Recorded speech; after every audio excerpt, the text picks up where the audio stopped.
नमस्कार। Study success में आपका स्वागत है। मैं हूं रितु। दोस्तों, आज आपकी हिस्ट्री की क्लास होने वाली है और हिस्ट्री के क्लास के अंतर्गत मेनली हम जिस टॉपिक की चर्चा करने वाले हैं वो है सिंधु घाटी सभ्यता। एग्ज़ाम पर्सपेक्टिव से देखा जाए तो सिंधु घाटी सभ्यता जो है एक इम्पॉर्टेंट टॉपिक है, जिससे मेनली दो तरह के सवाल जो हैं ज़्यादातर डायरेक्ट या इनडायरेक्ट देखने को मिलते हैं। एक तो उनके स्थलों की अगर हम बात करें तो ये स्थल वर्तमान में कहाँ स्थित हैं, और दूसरा जो होता है सवाल ज़्यादातर वो उनके साक्ष्यों की जाती है। तो आज की क्लास में हम हड़प्पा स्थल के जितने भी प्रमुख स्थल हैं उनकी चर्चा करेंगे। देन जो नेक्स्ट क्लास होगी हमारी, उसमें हम सिंधु घाटी सभ्यता से संबंधित जितने भी इम्पोर्टेंट साक्ष्य मिले हैं उनकी एक एक कर विस्तार से चर्चा कर लेंगे। तो चलिए अब देर न करते हुए हम अपने आज के टॉपिक पर चर्चा करें।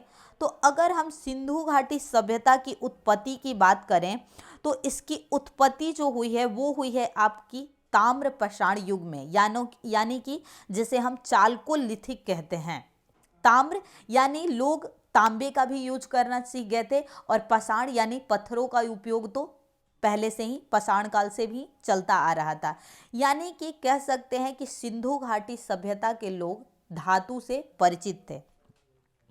अगर वही मैं विस्तार की बात करूं कि कहां से कहां तक सिंधु घाटी का विस्तार था, तो उत्तर प्रदेश में जम्मू कश्मीर के मांडा से लेकर, मांडा जो है वर्तमान में जम्मू कश्मीर में है, और दक्षिण में दैमाबाद तक। कहां तक? दैमाबाद। दैमाबाद है आपका महाराष्ट्र में, मैं शॉर्ट में लिख रही हूं। वहीं अगर मैं पूर्व की बात करूं तो पूर्व में उत्तर प्रदेश के आलमगीरपुर तक, आलमगीरपुर उत्तर प्रदेश में है।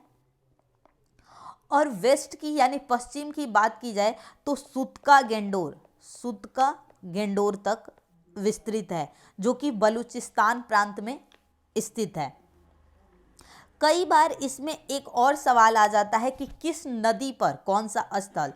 तो अगर उत्तर में मांडा की बात की जाए तो चेनाब पर, दक्षिण में दैमाबाद जो है वो परवरा या प्रवरा नदी पर, जबकि पूर्व में आलमगीरपुर यमुना की जो सहायक नदी है हिंडन उस पे स्थित है, और सुतका गेंडोर जो है दास्क नदी पर स्थित है।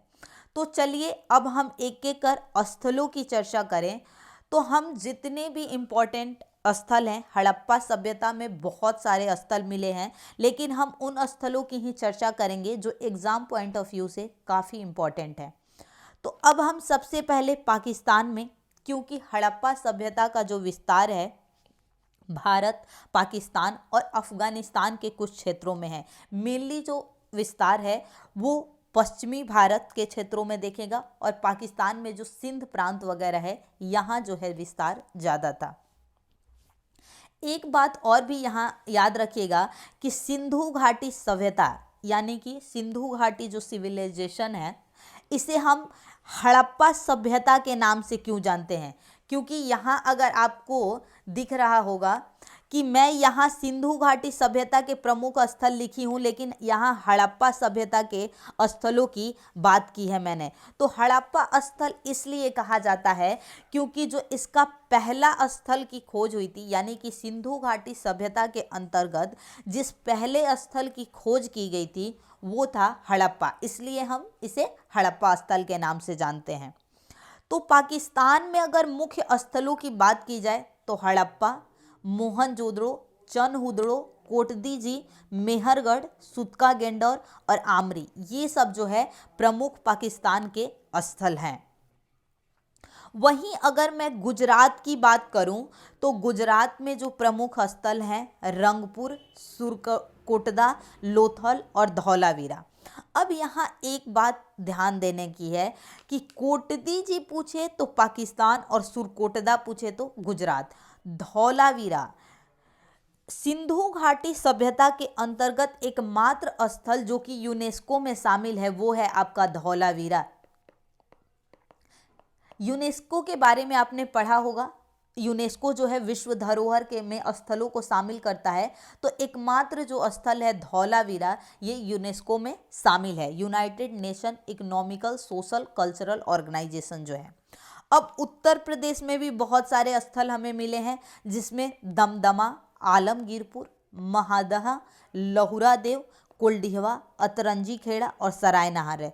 कुलडीहवा को कहीं कहीं ऐसे भी मेनली ऐसे सही होता है। कुलडीहवा याद रखिएगा, कुलडीहवा से ही हमें चावल के साक्ष्य मिलते हैं और लहुरा देव से कृषि का प्राचीनतम साक्ष्य मिलता है। अभी हम साक्ष्यों की भी चर्चा करेंगे। लोथल जो है बंदरगाह के लिए फेमस है, वहीं मोहनजोदड़ो विशाल स्नानागार और अन्नागार के लिए फेमस है। मध्य प्रदेश, मध्य प्रदेश में दो प्रमुख स्थल हैं, नौदा टोली और आदमगढ़। ये दो जो स्थल हैं आपके बहुत ज़्यादा फेमस हैं। वहीं अगर हरियाणा की मैं बात करूं तो राखी गढ़ी और बनावली, कौन से दो फेमस है? हिसार में जो है राखी गढ़ी और बनावली दो स्थल फेमस है। राजस्थान में मेनली जो सबसे मोस्ट इम्पॉर्टेंट स्थल पूछा जाता है वो है कालीबंगा, और इसके अलावा बागोर, बागोर से हमें पशुपालन के साक्ष्य मिलते हैं। इसके अलावा बलाथल, ये भी फेमस स्थल है एक।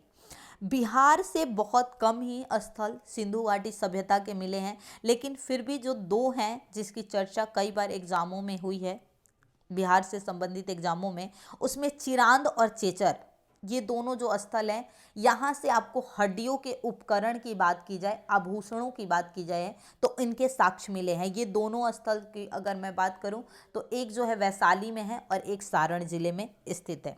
वहीं अगर मैं जम्मू कश्मीर की बात करूं तो जम्मू कश्मीर में बुर्जहोम, जहां से आपको गर्तावास का साक्ष्य मिलेगा, यानी गर्त में आवास जो होता है जमीन के नीचे। उसके अलावा गुफकराल और मांडा, मांडा तो हमने चर्चा ही की क्योंकि उत्तर में जो विस्तार है वो मांडा तक है। चेनाब नदी पर स्थित मांडा जो स्थल है यहाँ तक विस्तार है। पंजाब की अगर बात की जाए तो पंजाब में दो है, रोपण और दधेरी, दो स्थल फेमस है। वहीं कर्नाटक में संगनकलू और पिकलीहाल, यहाँ से आपको राख के साक्ष्य देखने को मिलेंगे। उतनूर, उतनूर कहाँ है तो याद रखिएगा वर्तमान के आंध्र प्रदेश में स्थित है, और महाराष्ट्र जो है दैमाबाद में, जो कि इसका विस्तार जो है दक्षिण में, अगर सिंधु घाटी सभ्यता के दक्षिणी विस्तार की बात की जाए तो दैमाबाद तक विस्तार है। एक यहाँ कन्फ्यूजन होता है, तो महाराष्ट्र में जो है वो दैमाबाद है और उत्तर प्रदेश में यहाँ जो है वो दमदमा है। इसमें कन्फ्यूज होने की आवश्यकता नहीं है, दैमाबाद महाराष्ट्र, दमदमा उत्तर प्रदेश।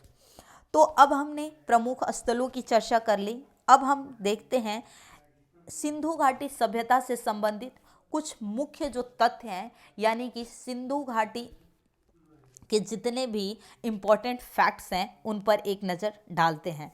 तो चलिए अब हम पहले की बात करते हैं। हड़प्पा की खोज, यानी कि जो सर्वप्रथम सिंधु घाटी सभ्यता के अंतर्गत स्थल की खोज की गई थी वो कौन है? हड़प्पा।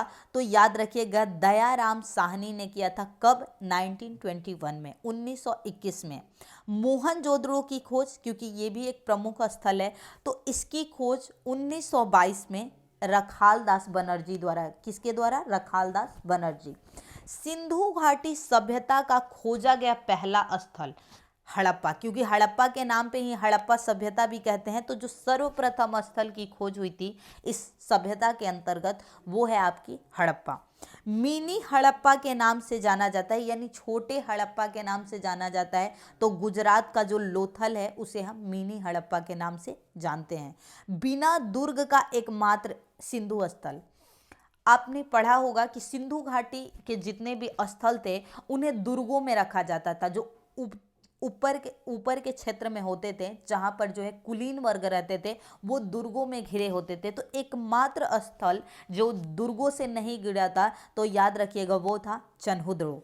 सिंधु घाटी सभ्यता का सबसे महत्वपूर्ण स्थल कौन सा था? तो वो था मोहनजोदड़ो, क्योंकि यहाँ से आपको विशाल अन्नागार और विशाल जो है स्नानागार का साक्ष्य मिला है।